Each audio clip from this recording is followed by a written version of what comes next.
G'day Kangaroos fans and welcome back to the Hashtag Kangaroos podcast. We're back to preview a big Saturday afternoon clash as North Melbourne takes on the Sydney Swans in another strong test against one of the competition's most informed sides right now.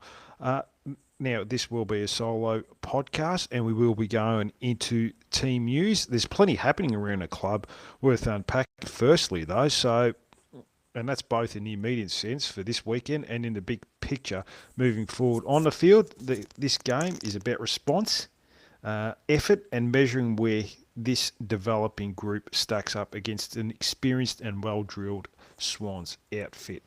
Off the field, list management discussion is starting to heat up. One clear focus area seems to be key defence, with names like Jacob Wiedering from Carlton being talked about as a type of experienced tall defender who could help reinforce the back six or back seven, however you want to look at it, and support the club's younger players. We will talk about a younger player that did get named this week for a veteran, but also at the same time, it's just as important in that we start locking away our own talent now. We did re-sign Cooper Trimbath a couple of weeks ago to a long-term deal. I thought that was probably priority number one, but priority number 2 and 3 would have to be to secure the futures of young stars like Zane Duursma and George Wardlaw. Look, I really can't see George Wardlaw leaving, and it looks like other clubs see that as well. They expect him to still be there in October. Zane Duursma still is a little bit of an interesting one. Now, he has had a very good year. I feel like he's had a very good year.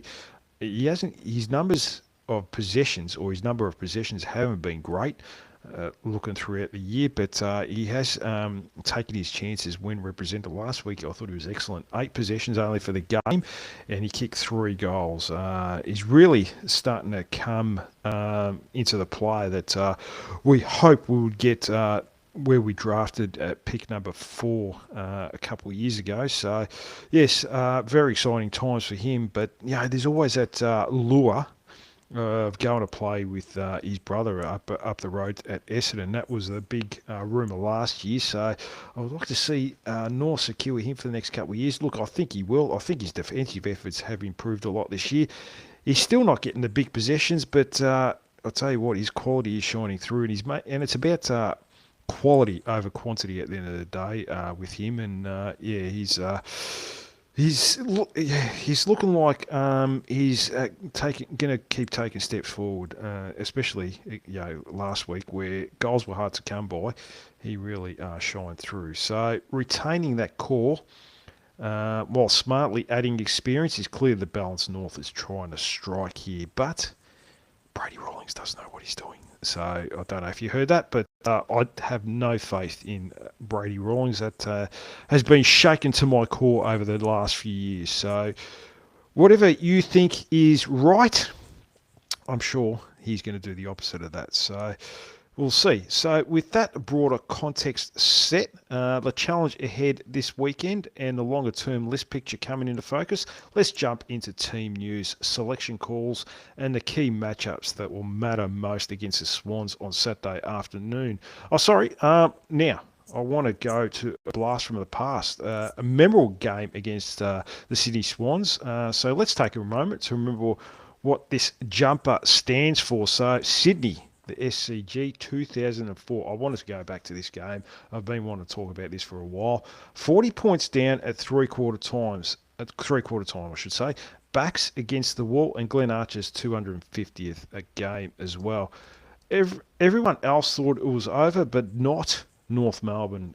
Dean Laley had this strange ability to really have this never say die attitude with this squad. A final quarter surge built on pressure, belief, and pure shin boner spirit with some fantastic centre clearances. And then one moment, Corey Jones. You can find this on YouTube if you ever want to look at it. Look it up. Go to Corey Jones, game winner. Deep forward, season on the line. He snaps the goal that completes one of the great comebacks North Melbourne over Sydney from the brink it was amazing. Because, this club has always been about more than the scoreboard. It's about grit. It's about fight. And it's about never knowing when the moment will come. History reminds us anything is possible. So yeah, look, one of the great games. I remember it was late in the last quarter, and uh, I think we'll point down, and Jason Ball was in the back pocket and just handballed it straight out of bounds, and it was called deliberate. I think someone else was going to grab the ball. It was supposed to be someone else's free kick, but Corey Jones ran over because he thought he's a left footer, and he wanted the moment. And I can't remember who the player was that was supposed to get it, but it wasn't someone that was a good kick for goal. It might have been someone like like a Shane Clayton or something like that. I don't even know if he was playing that game, but yeah, he took the ball, and I'll never forget the Stephen Quartermain call of yelling out Jones when he kicked the goal. He ran around on his left and snapped it. Yeah, I still remember that moment. I was sitting on the couch at my brother's house watching the game, and we screamed the house down. So yeah, it was good times, and very fond memories. That's for sure. So that's one game that always sticks in my mind anytime we play the Swans. Also, what happened was it a couple of years ago? With the interchange infringement. We were up right in the last minute, and there was an interchange infringement. We went to 76. Interchanged player. Oh, I don't even know if that's English, but yeah, we ran out of interchanges. We still made one, and the Swans got a free kick in the goal square and to seal the game, and cost us a game, unfortunately. So they're probably a couple games that stick to mind, but I want to go back to 2004. Any chance I can talk about that and relive those memories, I'm happy to do it. So let's get into team news ahead of Saturday afternoon. North Melbourne has made a few changes this week with a focus on balance and a little bit of energy across the ground. In defence, Aidan Corr has been omitted, surprisingly, with Will Dawson coming into the side to add a little bit of intercept and marking ability down back, and yeah, probably just a little bit of mobility and a bit more energy as well.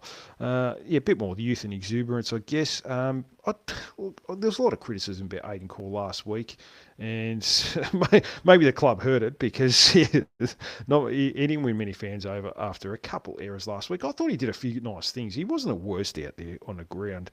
And Will Dawson has been playing a lot of ruck in the VFL. I've been very vocal in saying that I haven't been a fan of that. I don't understand if you've got a key defender, why you're developing him in other positions that he's not going to play in the AFL. He's never going to play in the ruck in the AFL. You've got Tristan Xerri, you've got Taylor Goad coming through, you've had CCJ, so yeah, that's one move I never understood.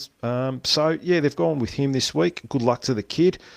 Big part of our future. There's been a lot of talk in the last few weeks about other clubs looking at him as a key defensive prospect going into next year. Another player that's out of contract. Still probably got about 15, and he's someone that needs to get an opportunity to see if we've got something there. And before he makes a decision that maybe my future's not here at North Melbourne, and before we make a decision thinking, well, maybe he's just not the player we thought he was going to be. So give him a good run at it for a month, and we'll see.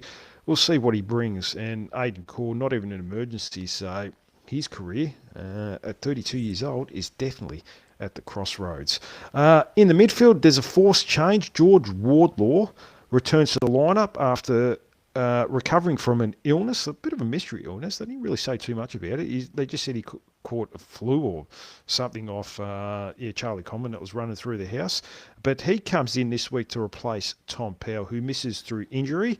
Maybe might have been a little bit of a case of getting dropped. I'm not too sure. Having a rest this week. I don't know, but that's what it says. So Wardlaw's presence around the contest will be a welcome boost against Sydney's strong on-ball brigade and experienced on-ball brigade. And up forward, Jacob Castanti comes in for Lockie Doverston, who has been omitted as part of the reshuffle. So Jacob Castanti, I think a few people know that I'm not his hugest fan. Look, I understand, and I will talk about what role he's going to play this week, a potential role for him, and what he brings to the team this week. But I don't understand bringing in a player, and I would have brought in Zach Bench because he's got more offensive upside than Jake Stanty. He got 3 kicks, 7 handballs last week. Didn't hit the scoreboard in the VFL. Didn't really dominate. Hasn't really dominated in the VFL either since being dropped there. After the West Coast game, and yeah, I don't know. If you're not in good form in the VFL, does that warrant you a spot in the AFL? Apparently it does. I don't know. So, yeah, we'll see. But I will talk about him more in a minute. So 3 changes overall. Dawson, Wardlaw and Costanti into the side with Core and Doveston omitted, and Powell apparently sidelined through injury. So let's break down what those changes mean, the key matchups they create, and where North can challenge the Swans on Saturday afternoon. So let's talk key defensive matchups, because this is where the game against Sydney could be won or lost. The big question straight away for me is who goes to Tom Papley. Look, he's been okay. He's been a bit hot and cold, but he's always got that potential to kick a bag, especially against us. Yeah.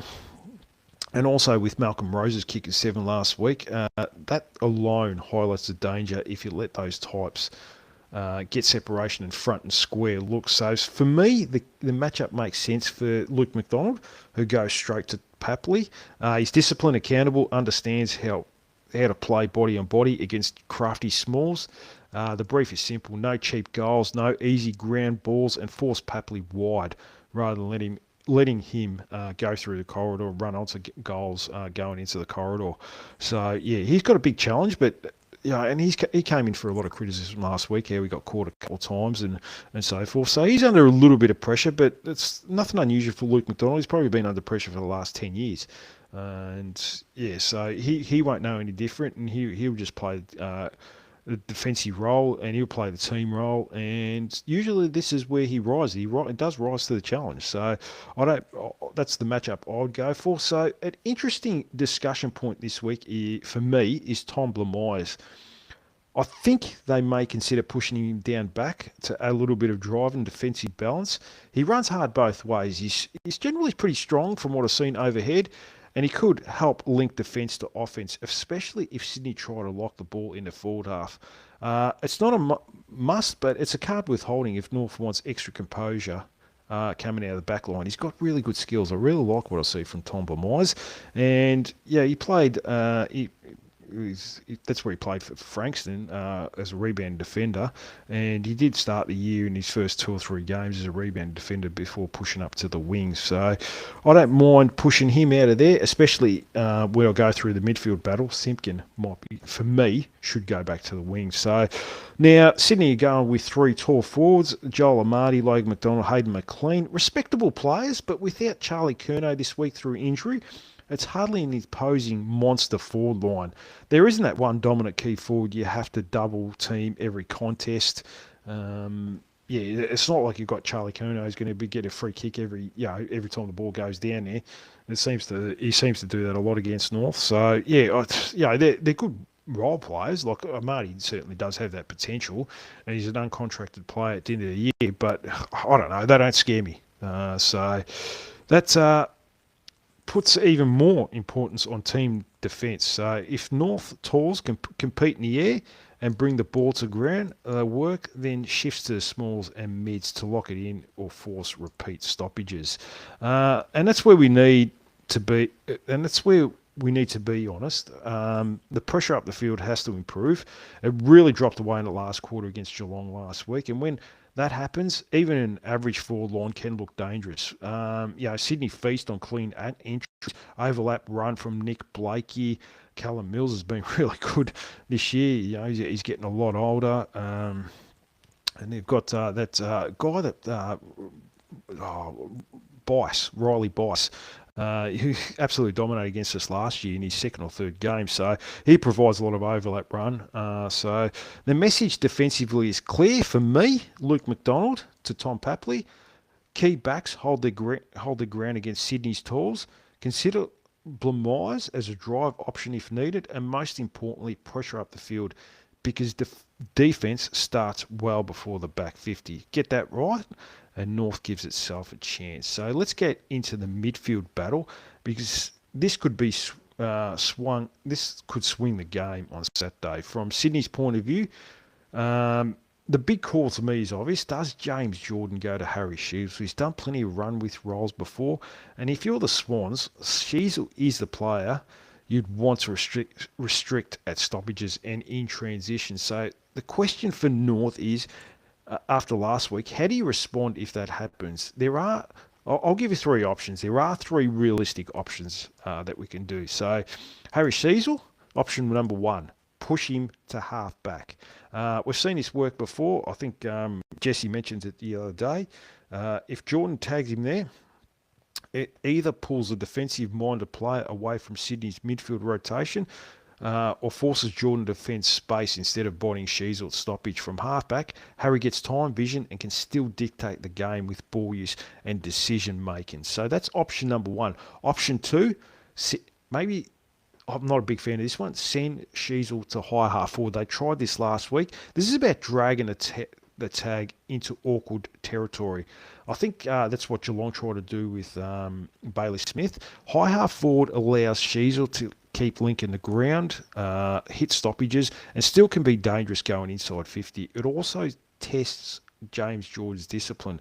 Does he follow into scoring zone, or do Sydney hand the matchup over and risk Sheezel getting loose? So that's option number two. Option three, deep forward as a circuit breaker. I don't mind this one. This is less about volume, more about moments. So if Sheezel rotates forward for short bursts, it forces Sydney to choose keep Jordan on him and weaken their defensive structure, or back a defender one out against an elite football IQ. It's not plan A, but it's a lever you can pull if the game stalls. The important thing is not allowing Sheezel to be trapped at centre bounce all day if he's been hard tagged. North have to be proactive, not reactive. And this ties into the broader midfield picture. So with George Wardlaw back in, North gets another genuine inside presence. Someone who embraces contact and can keep the contest honest. This reduces the pressure on Sheezel to win it all himself, and LDU for that matter as well. So ultimately the best strategy might be fluidity. Let Sheezel start around the ball, read the tag early, then move him halfback, wing, high half forward, keeping Sydney guessing rather than letting Jordan settle into the role. Because if North can get Sheezel involved, even without big numbers, his impact by foot and by brain, more importantly, can still shape the game. Now, looking at it from the other end of the ground, this is where it gets really interesting. If I'm North Melbourne, I'm making a call to send Finn O'Sullivan to Isaac Heaney this week. Not as a shutdown at all costs, but as a full-on education job. This is an education year for Finn O'Sullivan. It's only his second or third year, I can't even remember now. And if you're going to learn the craft of AFL midfield football, there are a few better classrooms than going head-to-head with one of the very best mids in the competition. Heaney's power, timing, body use, and work rate around stoppages is elite. That's exactly the composure you want for a young player you're investing in long term. Rather than hiding from those matchups, I love the idea of embracing them. That then allows Jai Simpkin to move back to the wing where he can hunt the footy, use his running power and influence the game offensively. You know, we know Simpkin did an outstanding job on Bailey Smith for 3 quarters last week, and full credit for that. But you don't want to overload him with run with responsibility every week if you're trying to maximise your leader's impact. This is why O'Sullivan tagging Heaney makes sense structurally and philosophically. So that's where I'd go. It also opens the door to another move I really like, and that's Tom Blamires going back to half-back. That extra bit of drive, composure, and defensive running out of the back line could be critical, especially against the Sydney Swans who want to lock that ball in and force turnovers. Blamires gives you defensive reliability and a way to transition with intent. And that's a lot of respect for a player that's only played 7 or 8 games. So zooming out, the midfield structure starts to balance nicely. O'Sullivan learning firsthand from Heaney, Simpkin back to a more natural wing role. Blamires adding drive from half back, and Sheasel free to be moved around the ground depending on how tight the tag becomes. So the key thing here is intent. North aren't just trying to win Saturday, they're building players who can win games consistently over the next 3 to 4 years. So these are the types of matchups that accelerate that process. This is the way I look at it. I'm not always right and I'm not always smart, but this is how I would approach this game. It might hurt at times, but the lessons will stick if you go with these processes. If O'Sullivan can take something away from going toe to toe as well with one of the competition's elite midfielders, that's a win regardless of the final score as well. So let's go to the forward line now, because this is where North's defence really starts this week. Now, against Sydney, forward half pressure is absolutely critical. Players like Spargo and Jacob Costanti are going to play huge roles in that area. Their job isn't just to chase, it's to lock the ball in, force repeat entries. Jack Darling will be very good at this. Paul Curtis, they're going to play important roles this week as well. And stop Sydney from slingshotting straight back through the corridor. Nick Blakey, you've got to watch his kickouts, because he will run 60, 70 metres untouched and get the ball within 5 seconds to that half-forward line. So we've got to be onto that as well. We've seen what happens when that pressure drops as well. When the heat isn't there, teams walk the ball at it far too easily. And that was especially noticeable in that last quarter against Geelong. Once Sydney gets clean exits, their ball movement is quick, ruthless and hard to stop. That's why Spargo, Costanti are really important this week. Sharp at ground level, disciplined defensively, and willing to chase, tackle and harass. They set the tone for everyone behind them. And I know that's a bit of a big take, and people will say, "Oh, Dean, what are you talking about? Spargo and Costanti, they're shit." But look, I'm not a huge fan of Charlie Spargo's contract. I'm not a huge fan of giving Jacob Costanti a 2-year extension as well. I've talked about that numerous times on the podcast. But Charlie Spargo will do a good job for your team. Like, he will do a job for your team. He will be disciplined. He will do the team things really well. He will get front and square to contests. He will run hard defensively. And his skills are generally pretty good, even though he may only get 9 or 10 possessions this week. But he may play a role without touching it too many times that is very important this week. Same as Jacob Costanti. Both very similar players. Oh, sorry about that. So structurally, North also needs to be smarter with inside 50 entries this week. Rather than bombing a ball long and hoping for the best, we need to look to hit up players like Trenbath. We can't always rely on him just bombing in long and him taking contested marks. We have to lower our eyes, hit leads, and give him, more importantly, a chance to mark or bring the ball to ground in dangerous areas. Him and Nick Larkey and Zane Duursma. So you've seen last week, and LDU is in a little bit of doubt this week. I did watch last week where he got a great centre clearance through the middle. He's charged to almost just outside 50, and instead of lowering his eyes, he had 3 players probably 20 metres in front of him. He bombed it in long to the forward pocket where Zane Duursma lost the contest and went out of bounds for a boundary throw-in. I don't understand that. It was just, for a player with that much experience and that much quality and class, how we couldn't see anyone 20 metres in front of him, just lower his eyes, where we get a set shot and goal, right in front too. I can't remember who those 3 players were. I think someone highlighted on X as well. And I did notice as soon as he did that kick, he started to feel the back of his leg, and I thought, he's done his hamstring here, and he actually played out the rest of the game, but that's why there's a little bit hamstring tightness, and that's probably hence why there is a little bit of doubting on him this week. He has been named, but there could be a late change there, so just look out for that. But I did notice he clutched the back of his leg with that. So when entries are targeted and predictable, Sydney's defence becomes a lot less comfortable. Bowling just plays in intercept marking and rebounding, and that's exactly what the Swans want. So focus up forward is clear. pressure first, chase, tackle, lock it in. Spargo and Constanti, they've got to set the standards. Not the most talented players, but they can set standards this week. Smarter ball use going inside 50. And trusting Trembars with hit-up leads rather than hope for long kicks to him.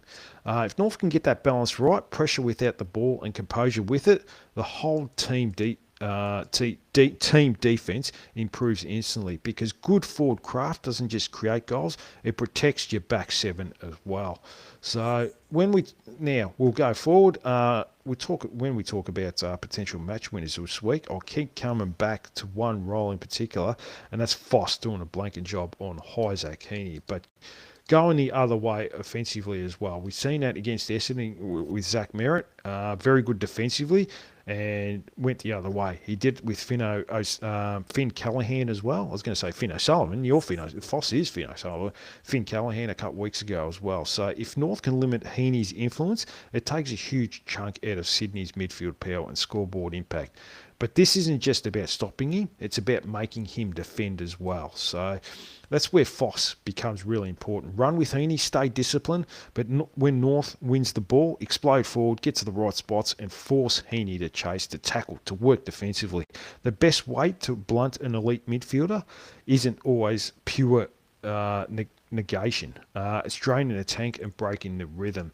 This also fits perfectly with the bigger picture as well. Oh, sorry, everyone.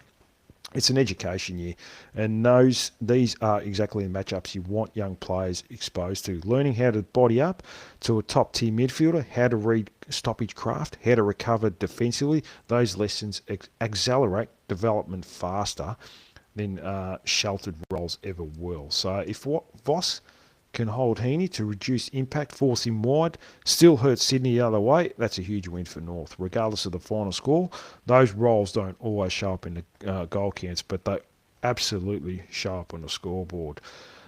So that's why Foss shapes as a real potential match winner, not through flashy numbers, but through influence. Do the hard work, limit one of the best in the competition, and set the standard for what two-way midfield footy looks like moving forward. So when it comes to a breakout play this week, I'm going with Tom Myers, particularly if his move does go to the back line. This role really suits him. From half-back, Myers can give this side exactly what it's been crying out for at times: drive, composure, and precise ball use when transitioning from defence into offence. He runs hard, he makes good decisions, and he doesn't panic under pressure. Not from what I've seen anyway, even from a short sample size. So against Sydney, that becomes even more important. If Myers can help North move the ball cleanly out of defensive 50, it limits repeat entries and stops the Swans from setting up their forward half trap. Defensively, if he's got another big job as well, not allowing Malcolm Roses to get off the chain after kicking 7 last week. That was unbelievable. That means staying switched on at ground level, reading the spill and being aggressive without overcommitting. Myers has the work rate and discipline to do exactly that. The beauty of this move is balance. You're not just gaining a defender, you're gaining a two-way contributor who can defend first, then hurt the opposition with ball in hand. So if Myers can win his one-on-one contest, shut down Rose's influence at ground level, and then provide clean, decisive drive coming out of the defence, then he's every chance to be the North Melbourne breakout player on Saturday afternoon. It's a role that can fly under the radar, but if it clicks, it has a massive impact on the game. So that's what I'm hoping will happen, and this is my logic, this is how my brain works, that these are possibilities that we can win this week. So I'll go to my final prediction to wrap it up. So I think North Melbourne will be more than competitive on Saturday afternoon. I expect effort, pressure for longer stretches, and a clear game plan that holds up for better than it did at times last week, particularly last quarter. But in the end, I think we fall short by around 15 points. Sydney are just too polished, too consistent, and too well drilled right now, even with players out of the team. They punish lapses, they capitalise on turnover, and they're able to sustain high-level performance across all 4 quarters. And that's still an area where North is building. We're getting better at that. Also really like what Coach Dean Cox is putting together at Swans. There's a clear identity, strong midfield balance, and disciplined team defence. And that's come from John Longmire as well. That shows when games are there to be put away. Sydney's the best at it. From North's perspective, though, it's not just about the result. It's if we see competitive midfield battles, strong forward half pressure, growth from younger players in tough roles, Finn O'Sullivan, and clear lessons coming out of the game, then it's another important step forward. So, my call, Sydney by 15 points, but a performance from North Melbourne that shows direction, resilience, and continued growth. So, hopefully, people would be happy with that. So, let's see how it plays out on Saturday afternoon. So, that's it. That's going to do it for this episode of the Hashtag Kangaroos podcast. Half an hour. So thanks so much to everyone for tuning in, listening, and supporting the show. It's genuinely appreciated. Nick, I will be catching up with you on Saturday. Before the game, I'll send you a message. Sorry, I didn't reply to your last text. I've had a very busy, almost overwhelming day at work today. So, yeah, been under a bit of pressure. And I wilted a couple of times, I reckon. It wasn't too bad. So, yeah, I will see you Saturday afternoon. So, to everyone else, whether you're listening on the way to work, at home, or heading to the footy this week, and thanks for sticking with us. So, enjoy the game on Saturday afternoon, everyone, whether you're at home or at the game, at the ground. I'd rather be at the ground. I'll definitely be there. I'll be back on Monday to break it all down and review how North Melbourne went against the Swans. So until then, bye for now.